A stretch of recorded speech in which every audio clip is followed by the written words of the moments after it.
perjanjian yang menyajikan secara ringkas dan padat pertentangan serta perbedaan tertentu dalam kebiasaan orang Eropa dan penduduk provinsi Jepang ini. Banyak adat mereka begitu asing, unik, dan berbeda dari kita sehingga sulit dipercaya adanya perbedaan sedemikian. Kontradiksi mencolok dalam cara antara bangsa kita dan bangsa mereka yang begitu berbudaya, memiliki pikiran tajam, dan secara alamiah cerdik seperti orang Jepang tentang pria, ciri fisik, dan pakaian mereka. Orang Eropa umumnya lebih tinggi dan bertubuh kekar, sementara orang Jepang sebagian besar tidak mencapai tinggi atau kekar tubuh kita. Bagi orang Eropa, mata besar dan ekspresif dihargai, sedangkan orang Jepang menganggapnya tidak menarik, dan lebih menyukai mata yang menyempit di sudut dalam. Bagi kita, bagian putih mata yang terlihat adalah hal biasa. Namun, orang Jepang menganggapnya aneh karena jarang ditemui di antara mereka. Orang Eropa memiliki hidung panjang, kadang melengkung. Orang Jepang memiliki hidung lebih pendek, dengan lubang hidung kecil. Orang Eropa biasanya memiliki jenggot tebal dan teratur. Sebaliknya, orang Jepang memiliki jenggot tipis dan tidak rapi. Bagi orang Eropa, jenggot adalah simbol martabat dan kehormatan. Orang Jepang di sisi lain bangga akan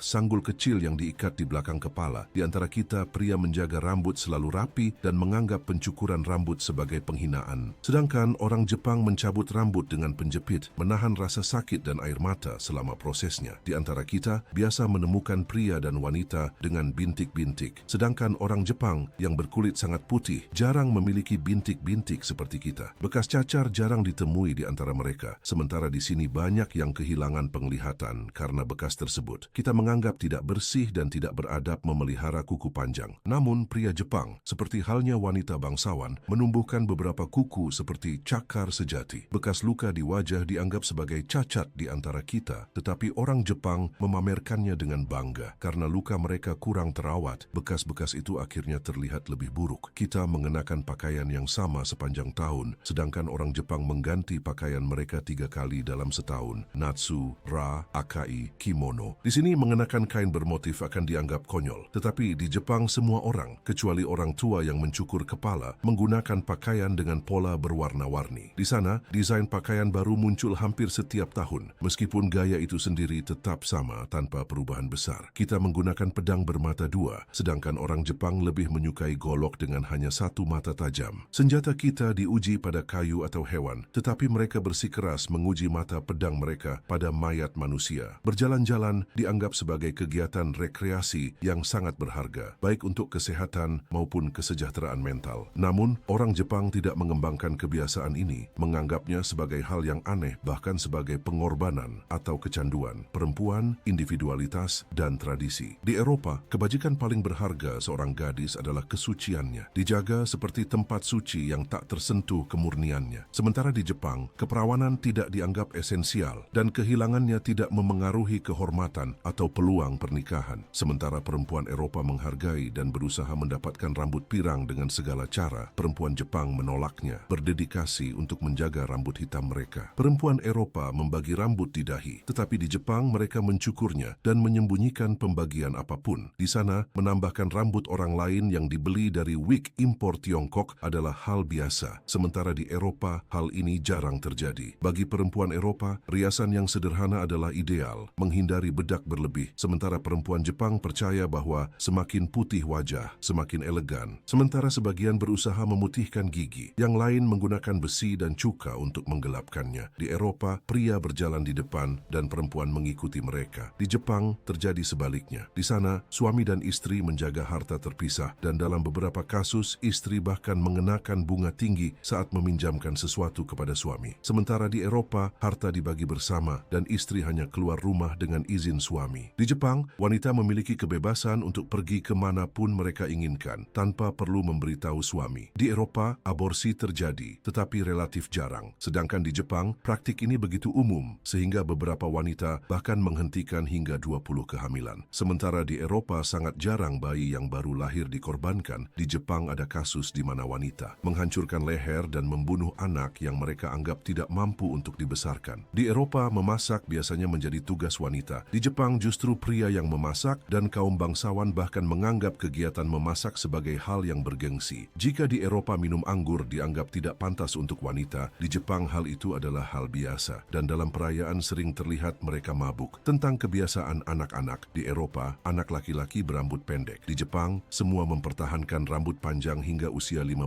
tahun. Orang Eropa menggunakan tempat tidur bayi dan kereta dorong untuk bayi, sedangkan orang Jepang tidak menggunakan alat-alat tersebut, hanya mengandalkan sumber daya alam untuk perkembangan. Di Eropa, hukuman fisik pada anak adalah hal biasa. Di Jepang, praktik seperti itu sangat jarang, lebih memilih peringatan verbal. Anak-anak kami pertama-tama menguasai membaca baru kemudian menulis. Di sana, mereka mulai dengan menulis dan baru setelah itu belajar membaca. Anak-anak Eropa dibesarkan dengan kasih sayang, perhatian, makanan berlimpah dan pakaian. Di Jepang mereka tumbuh hampir telanjang dengan sedikit sekali kasih sayang atau hiburan. Orang Eropa biasanya memiliki hubungan yang langsung dan terbuka dengan anak-anak mereka. Di Jepang, komunikasi keluarga sering terjadi melalui pesan. Ada juga aspek ketiga. Di Eropa, harta warisan hanya diberikan kepada anak-anak setelah orang tua meninggal. Sebaliknya di Jepang, orang tua umumnya memindahkan kekayaan mereka kepada keturunan saat masih hidup. Berbagai fakta unik tidak sesuai dengan kebiasaan Barat. Kita menunjukkan kesedihan yang besar ketika kehilangan harta atau ketika rumah kita terbakar. Di sisi lain, orang Jepang tampaknya menghadapi situasi seperti itu dengan sikap yang sangat tenang. Bagi kita, menuduh seseorang berbohong secara langsung adalah penghinaan yang serius. Namun orang Jepang menganggap hal itu wajar dan bahkan menganggap reaksi kita sebagai kesopanan yang berlebihan. Dalam budaya kita, hanya pihak berwenang yang berhak mencabut nyawa. Namun di Jepang, setiap orang diperbolehkan membunuh di dalam rumahnya sendiri. Kita merasa jijik dengan ide membunuh manusia, tetapi tidak ragu untuk menyembelih sapi, ayam, atau anjing. Sementara itu, orang Jepang merasa tidak nyaman dengan kematian hewan, tetapi menganggap pembunuhan manusia sebagai hal yang sepele. Di Barat, pencurian hanya dihukum mati jika melebihi nilai tertentu. Namun di Jepang, bahkan pencurian kecil-kecilan bisa mengakibatkan hukuman mati. Di antara kita, membunuh demi pembelaan diri atau alasan yang adil dibebaskan dari hukuman mati. Di sana, pembunuh harus membayar dengan nyawanya, dan jika tidak menyerahkan diri, orang lain akan dieksekusi sebagai gantinya. Penyaliban yang tidak ada dalam masyarakat kita cukup umum di Jepang. Di sini, pelayan menerima teguran atau hukuman fisik seperti cambukan. Di Jepang, hukuman ekstrim diwujudkan dalam bentuk pemenggalan kepala. Di sini, laki-laki, perempuan, dan anak-anak takut akan malam Jepang. Namun, kaum muda dan tua tidak menunjukkan sedikit pun rasa takut terhadapnya. Umumnya kita takut pada ular dan merasa jijik saat menyentuhnya. Sedangkan orang Jepang menangkapnya dengan wajar, tanpa rasa takut, dan beberapa bahkan memakannya. Kami bermain bola menggunakan tangan, mereka lebih memilih kaki. Saat memantulkan bola, kami melemparkannya ke atas ke arah dinding. Di Jepang, mereka menjaga bola tetap dekat dengan tanah, memukulnya selalu dari bawah. Di antara kami, pelukan adalah hal biasa saat perpisahan atau pertemuan kembali. Orang Jepang tidak pernah berpelukan dan merasa lucu ketika menyaksikan gestur seperti itu. Di Eropa, orang-orang bertemu di alun-alun dan jalan-jalan untuk bersosialisasi dan bersenang-senang. Di Jepang, interaksi semacam itu hanya terjadi di dalam rumah, menggunakan jalanan semata-mata untuk berjalan. Bagi kami, senyum palsu dianggap sembrono. Di sana, itu dianggap mulia dan menunjukkan status tinggi. Di Eropa, kejelasan dalam kata-kata dihargai, menghindari ambiguitas. Di Jepang, ekspresi yang samar dianggap sebagai puncak bahasa dan sangat dihargai. Kami dengan mudah mengekspresikan kemarahan dan sulit mengendalikan ketidaksabaran kami. Mereka memiliki pengendalian diri yang unik, sangat tertutup dan rendah hati.